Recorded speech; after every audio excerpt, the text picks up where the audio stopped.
Bolalarni qo'llab-quvvatlash jamoat fondi tomonidan Navoiy viloyatida navbatdagi ezgulik manzili ijtimoiy tibbiy aksiyasi o'tkazildi. Unga poytaxtimizdagi yetakchi klinika va markazlarning tajribali mutaxassislari jalb etilgan.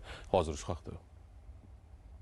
Ta'kidlash kerakki, o'tgan davr mobaynida bolalarni qo'llab-quvvatlash jamoat fondi tomonidan respublikamizning ko'plab hududlaridan tibbiy ijtimoiy yordamga muhtoj bolajonlarga xayriya yordamlari, operatsiya xarajatlari to'liq qoplab berildi.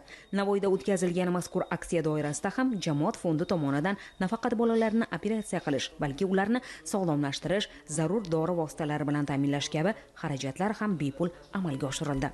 Bu yerda bir 1000 ga yaqin ko'rik, 100 ga yaqin operatsiyalar o'tkazish niyatimiz bor.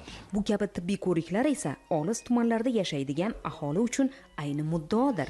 Biz olis hudud Kaniveh tumani Boymurod qishlog'idan 300 chaqirim yer yo'l bosib keldik. 2 yashar egizak farzandlarimni Toshkentdagi shifoxonalarga ko'rsatishni rejalashtirib yurgandik. Bizni baxtimizga poytaxtimizdagi yaxshi shifokorlarni viloyatlarga yo'naltirgan.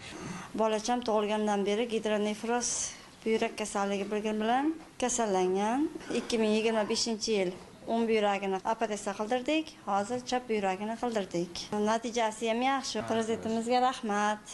Sharoit yaratib berganligi uchun. Bir so'z bilan aytganda, bu kabi ijtimoiy aksiyalarning doimiy ravishda o'tkazilayotganligi bemor bolajonlarni to'liq davolash, ularni tengdoshlari kabi sog'lom hayotga qaytarish yo'lidagi ezgu amallardan biri hisoblanadi.